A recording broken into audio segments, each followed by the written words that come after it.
नमस्कार, उमाज मराठी किचनमध्ये आपल्या सर्वांचं खूप खूप मनापासून स्वागत।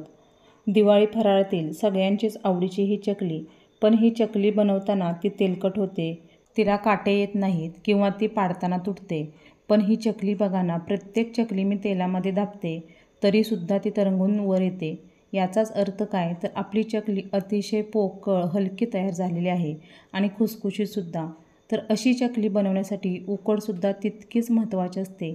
पिठाला उकड काढताना पाण्यामध्ये असा पदार्थ मिसळणार आहोत की त्यामुळे चकली अजिबात तेलकट होत नाही, शिवाय खुसखुशीत होते।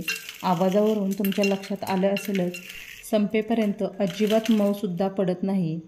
तर अशी चकली कशी करायची ते बघूया, चला सुरुवात करूया।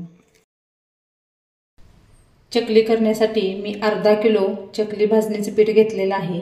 तर हे मी घरीच बनवलेलं आहे। तर हे आपल्याला जास्त असं एकदम मैद्यासारखं असं दळून घ्यायचं नाही। ज्वारी किंवा गव्हाचं पीठ ज्या पद्धतीत असतं त्याच पद्धतीने आपल्याला ही भाजणी तयार करून घ्यायची आहे। तर ही अर्धा किलो आहे आणि वाटीच्या प्रमाणात बघायला गेलं तर 4 वाटे मी ही भाजणी घेतलेली आहे। तर चकली करण्यासाठी मी 2 चमचे लहान तीळ घेतलेले आहेत, चवीपुरतं मीठ, 2 लहान चमचे मिरची पूड, पाव चमचा हळद, पाव चमचा हिंग आणि यातील आपल्याला 4 लहान चमचे लोणी लागणार आहे आणि 1 चमचा ओवा। तर मी 4 वाटी भाजणी घेतलेली आहे। तर तुम्हाला वाटी कशी भरायची ते दाखवते। जास्त अशी दाबून दाबून भरायची नाही किंवा जास्त अशी हलकी पण भरायची नाही। या पद्धतीने आपल्याला ही वाटी भरून घ्यायची आहे। तर या पद्धतीने मी वाटी भरून घेतलेली आहे। तर या वाटीने बघाल तर हे 4 वाटी पीठ आहे।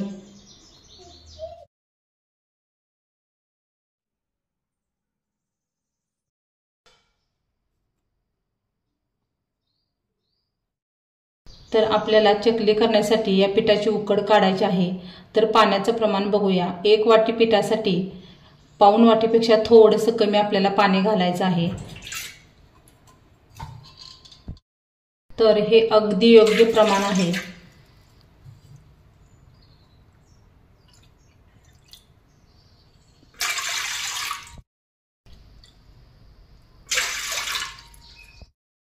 तर आपल्याला हे सर्व साहित्य या पाण्यामध्ये घालून घ्यायचं आहे।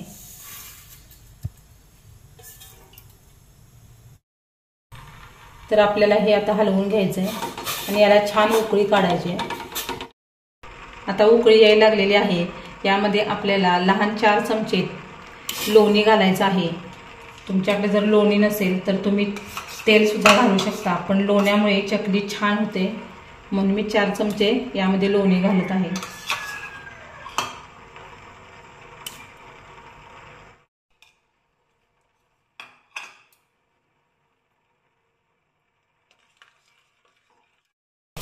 छान अशी उकळी आलेली आहे। आता आपण गॅस बंद करूया आणि अगदी मिनिटभर हे थोडंसं शांत करूया। आता 1 मिनिटभर झालेलं आहे। आता आपण यामध्ये भाजणी घालूया। तर यातील तिखटाचे प्रमाण तुम्ही तुमच्या आवडीप्रमाणे कमी अधिक करू शकता। तर आता आपल्याला यामध्ये पूर्ण ही भाजणी घालून घ्यायची आहे। तर यामध्ये भाजणी घालून झालेली आहे। तर पातेल गरम आहे, आपण पकडीने पकडूया आणि आता हे एकसारखं असं हलवून घेऊया। तुम्ही यामध्ये तूप किंवा वनस्पती घालू शकता, म्हणजे डालडा, पण त्यामुळे आपली चकली तेलकट होते। तुम्ही या पद्धतीने जर चकली केली तर अजिबात तेलकट होणार नाही। तर आता आपल्याला हे एकसारखं असं हलवून घ्यायचं आहे, व्यवस्थित असं हलवून घ्यायचं आहे। तर हे पीठ मी व्यवस्थित असं हलवून घेतलेलं आहे। तुम्ही बघू शकता पूर्ण असं आपलं छान पीठ भिजलेलं आहे, म्हणजे यातील पाण्याचं प्रमाण अगदी योग्य आहे। तर आता आपल्याला याच्यावरती झाकण लावून हे 10 मिनिटं असंच ठेवायचं आहे। तर 10 मिनिटं झालेली आहेत। भाजणी आपली छान अशी मुरलेली आहे। आता आपण मळून घ्यायची आपल्याला। तर आता मी परातीमध्ये ही सर्व भाजणी काढून घेतली।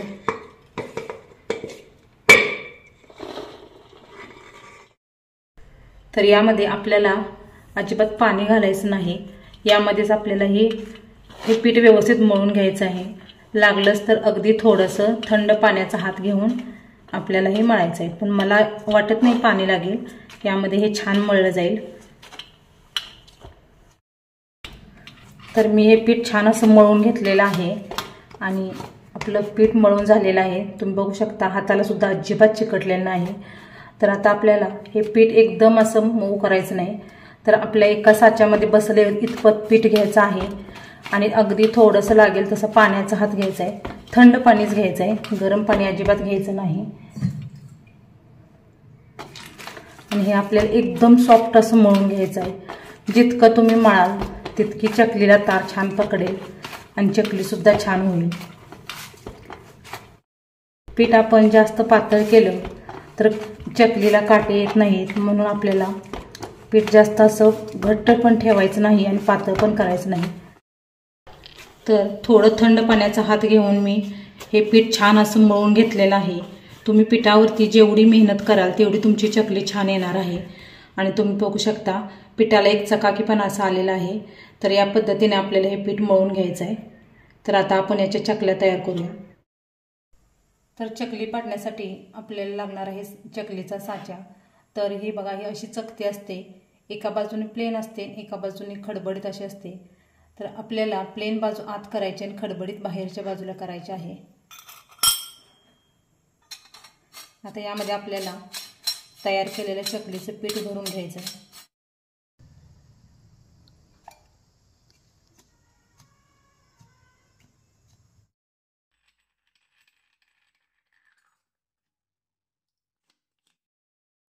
तर चकली पाडण्यासाठी मी चॉपिंग बोर्ड घेतलेला आहे.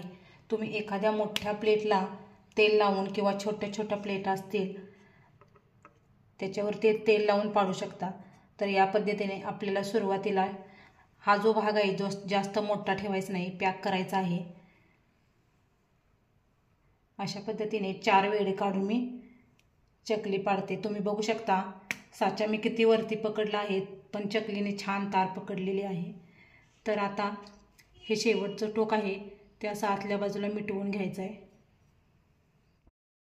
तर एका वेळेस कढईत 35 पतच आपल्याला चकल्या पाडून घ्यायच्या आहेत. एकदम पाडून ठेवायच्या नाहीत. पहिला घाणा तळेपर्यंत दुसरा घाणा नंतर पाडायचा आहे. एकदम पाडून ठेवल्या तर चकली आपली व्यवस्थित तळली जात नाही किंवा तुकडा पडतो. तर आता आपण तळून घेऊया. तर चकली तळण्यासाठी मी तेल गरम करून घेतलेलं आहे. तेल आपलं गरम झालं आहे का नाही ते चेक करूया. गॅसची फ्लेम आपल्याला मोठीच ठेवायची आहे, कारण जर तुम्ही गॅसची फ्लेम कमी केली तर चकली तेलामध्ये फिसकटते किंवा तेल जास्त पिते. तर आपलं तेल छान असं गरम झालेलं आहे. गरम म्हणजे अगदी धूर येईपर्यंत गरम करायचं नाही.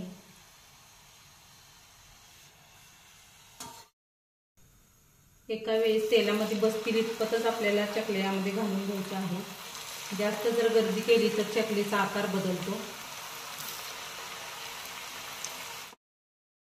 चकली तेलामध्ये टाकल्या पटकन पलटी करायची नाही. थोडीशी अशी शेट झाली किंवा म्हणजे थोडीशी कडक झाली की पलटी करायची आहे आणि दोन्ही बाजूनी छान अशी खरपूस तळून घ्यायची आहे. जास्त उलटपालट करायची नाही, कारण चकलीचे जे काटे असतात ते निघून जातात. म्हणून आपल्याला चकली 2च वेळा तेलामध्ये पलटी करून छान अशी भाजून घ्यायची आहे. तर हे बुडबुडे चकलीचे थोडे कमी आले की आपली चकली भाजलेली आहे असं समजायचं. आणि अशी जरी प्रेस केली तर ती वरती तेलावरती तरंगत असेल तर आपली चकली छान अशी हलकी फुलकी झालेली आहे असं समजावं. तर आता हे तेलाचे बुडबुडे कमी झालेले आहेत आणि अगदी 4 ते 5 मिनिटातच आपली चकली छान अशी तळली गेलेली आहे. आता आपण काढून घेऊया.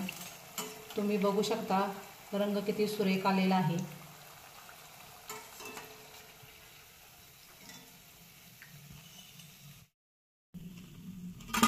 आपण आता एका ताटामध्ये टिश्यू पेपर ठेवलेला आहे आणि चकल्या आपल्या काढून घेतलेल्या आहेत. तुम्ही बघू शकता अजिबात आपला टिश्यू पेपर तेलकट झालेला नाही. चकली आपली एकदम छान अशी झालेली आहे, अजिबात तेलकट झालेली नाही. तर आपला पहिला घाणा छान असा तळलेला आहे. तर मी आता अजून काही चकल्या पाडून घेतलेल्या आहेत. तर चकली पाडल्यानंतर आपल्या साच्यातून असं पीठ खाली येतं. तर त्यासाठी काय करायचं, थोडासा असा उलटा आपला हा साचा फिरवायचा आणि ठेवायचं, म्हणजे हवा बाहेर जाते आणि आपले हे पीठ बाहेर येत नाही. तर आपण सुरुवातीला हाताने चकल्या टाकल्या होत्या. तर तुम्हाला दुसरी एक मी आयडिया सांगते. तर असं उलतान घ्यायचं आहे आणि त्याच्यावरती अशी चकली पकडायची आहे, म्हणजे हातावर तेल उडण्याची भीती तुम्हाला वाटणार नाही. आणि हे आता आपल्याला तेलामध्ये सोडून घ्यायचं आहे.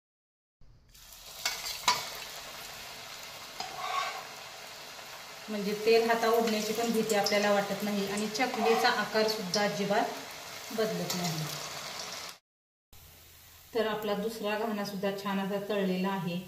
तर तुम्ही बघू शकता चकलीवरती असं तेलाचे स्पॉट दिसत आहेत. म्हणजे आपली चकली एकदम खुसखुशीत झाली ना, असे हे तेल अगदी स्पॉट सारखं दिसतं. तर उरलेल्या सर्व चकल्या मी याच पद्धतीने तळून घेते. आपल्या सर्व चकल्या तळून झालेल्या आहेत. अजिबात तेलकट न होणाऱ्या, भरपूर काटे असणाऱ्या, एकदम खुसखुशीत अशा चकल्या झालेल्या आहेत. तुम्ही अशा पद्धतीच्या चकल्या नक्की करून बघा आणि आवडल्यास व्हिडिओला लाईक करा, शेअर करा. चॅनलवरती नवीन असाल तर चॅनलला सबस्क्राईब करा. पुन्हा भेटूया असंच एका नवीन रेसिपीसोबत. तोपर्यंत बाय बाय.